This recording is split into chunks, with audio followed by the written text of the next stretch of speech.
तो प्यारे बच्चों, आज हम गणित का पेपर हुआ कक्षा 10वीं का, जो आप लोगों ने अभी हल करके आ चुके होंगे, है ना।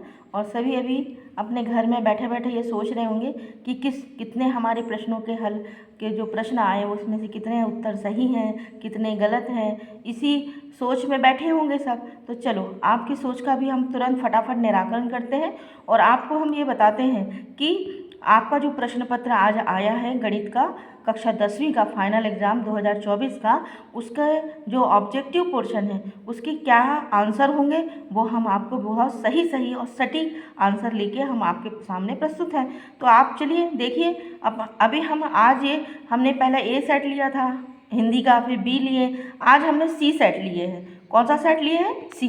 तो प्रश्न तो वही हैं जितने हम ले रहे हैं, है ना। अब हम चलते हैं आंसर की ओर, ठीक है। तो जो सबसे पहला जो प्रश्न है हमारा, प्रसिद्ध यूनानी गणितज्ञ हेल्स का समयकाल क्या था? तो इसका आंसर है ए। फिर है अगला प्रश्न है, उसका आंसर है बी। फिर उसके बाद अगला जो है, आप इसको देख लेना, अपने क्वेश्चन पेपर सबके पास अलग अलग है, प्रश्नों के प्रश्न भी आपके ऊपर नीचे हैं, है ना। तो फिर उसको मिलाने के लिए थोड़ा सा आपको ध्यान देना पड़ेगा कि ये किस प्रश्न का आंसर है, ठीक है। अगला जो प्रश्न है क्रमांक है 3, उसका आंसर है सी। फिर है प्रश्न क्रमांक 4, तो इसका आंसर भी सी है। और प्रश्न क्रमांक 5, इसका आंसर है डी। और प्रश्न क्रमांक 6 ए, है ना, छठवां, तो उसका आंसर है बी। इस प्रकार हमने ये देखे कि हमारे ये जो ऑब्जेक्टिव प्रश्न का सही विकल्प चुनकर लिखने में ये पहला प्रश्न हमारा ये हल हो गया। तो ये बिल्कुल सही उत्तर है। आप अपने आकलन कर सकते हैं, जोड़ सकते हैं कि आपको आज गणित के पेपर में कितने अंक मिले होंगे ऑब्जेक्टिव में। फिर हम चलते हैं आगे की ओर।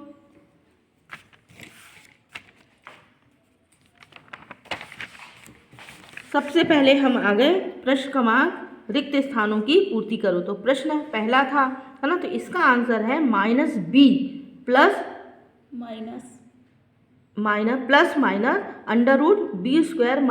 - 4ac और उसके बटे में है 2a। तो ये इसका आंसर है। आप देख लो बहुत अच्छे से, नीचे वाला थोड़ा गलत हो गया था मेरा, उसको ऊपर मैंने फिर से सही करके लिखा है, ठीक है। फिर उसके बाद जो प्रश्न क्रमांक है 2, उसका आंसर होगा 34। फिर है प्रश्न क्रमांक 3 खालिस्तान, उसका आंसर है समबाहु, तीसरे का है, ठीक है। फिर अगर हम आगे चलें तो प्रश्न क्रमांक चौथे में हमको लिखना है θ/360 2πr, ठीक है। फिर उसके अब आगे हम बढ़ते हैं। पांचवा प्रश्न अगर देखें तो उसका है अपरिमेय संख्या होती है, ठीक है। और फिर उसके बाद जो छठवा है अंतिम, इसका खालिस्तान का है बहुपद की घात। तो इस प्रकार आप देख लीजिए, आपके ये सारे जो खालिस्तान के जो प्रश्न के आंसर हमने आपको बता दिए, और आप इसमें से अपना आंसरों की संख्या को, जितने भी आंसर हमारे आपने लगाए होंगे उसके अनुसार आपको ये पता चल जाएगा कि आपके कितने प्रश्न हल कर लिए और कितने उनके आंसर सही हैं। फिर हम आगे की ओर बढ़ते हैं, सत्य असत्य की ओर बढ़ते हैं, है ना। तो पहला जो हमारा प्रश्न है वो क्या है, तीसरा नंबर का है, सत्य और असत्य, ठीक है।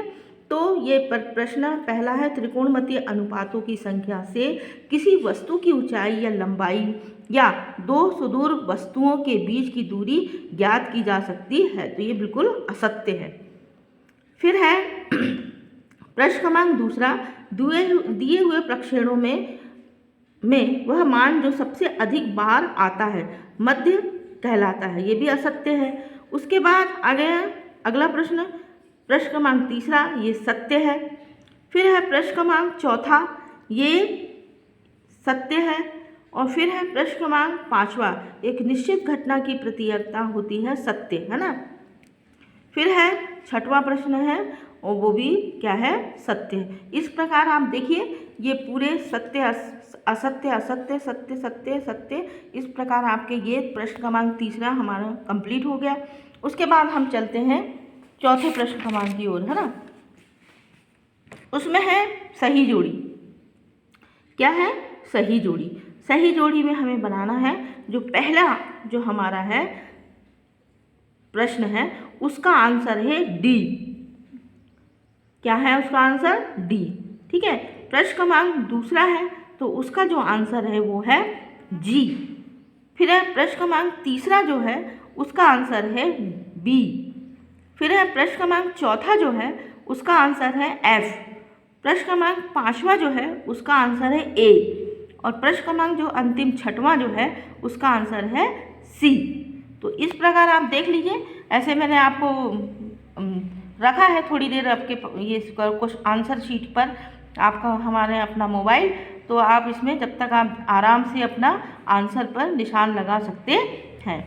अब आगे अंतिम है, एक वाक्य में उत्तर लिखिए। तो जो पहला प्रश्न है, वृत्त के स्पर्श बिंदु की परिभाषा लिखिए। तो है स्पर्श रेखा और परिधि का उभयनिष्ठ बिंदु, है ना। तो स्पर्श बिंदु कहते हैं इसको। ठीक है, इसको आप लिख लीजिए, इसका ये आंसर होता है सही। फिर है एक वृत्त के वृत्तखंड के क्षेत्रफल का सूत्र है थीटा बटे 360 पाई आर 2। फिर है आगे जो प्रश्न बनता है हमारा वो है किसी ए और पी के में एन वा पद ज्ञात करने का सूत्र। तो उसमें ए प्लस ब्रैकेट में हमको लिखना है एन -1 ब्रैकेट बंद और डी।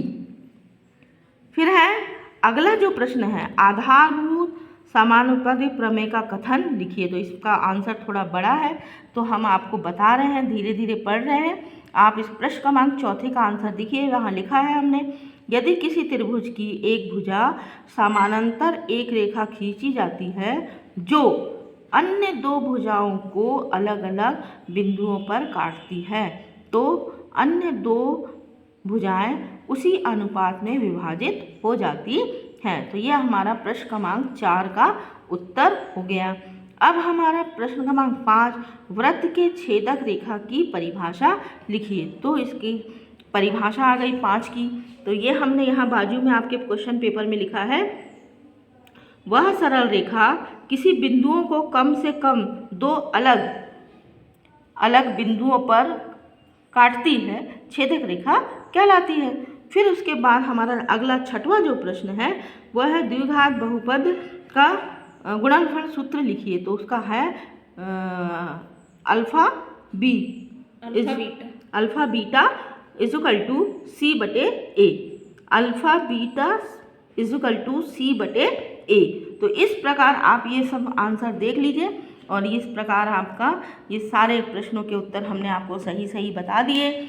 अब आप अपने जोड़ लीजिए कि आपको कितने अंक, आपके 30 में से कितने अंक आपके आ रहे हैं। तो आपको अब हम मिलेंगे आपको अंग्रेजी के पेपर में, है ना। तो आज थोड़ा ये गणित का पेपर था तो उसमें थोड़ी देरी हो गई हमको आंसर लाने में, मगर अब हम आपको मिलेंगे अगले पेपर में, जब 19 तारीख को हमारा जो पेपर है 19 को अंग्रेजी का, है ना। तो हम अंग्रेजी के पेपर के आंसर लेकर आपके साथ में प्रस्तुत होंगे। ठीक है, ओके बेटा, बाय, जय हिंद, जय भारत।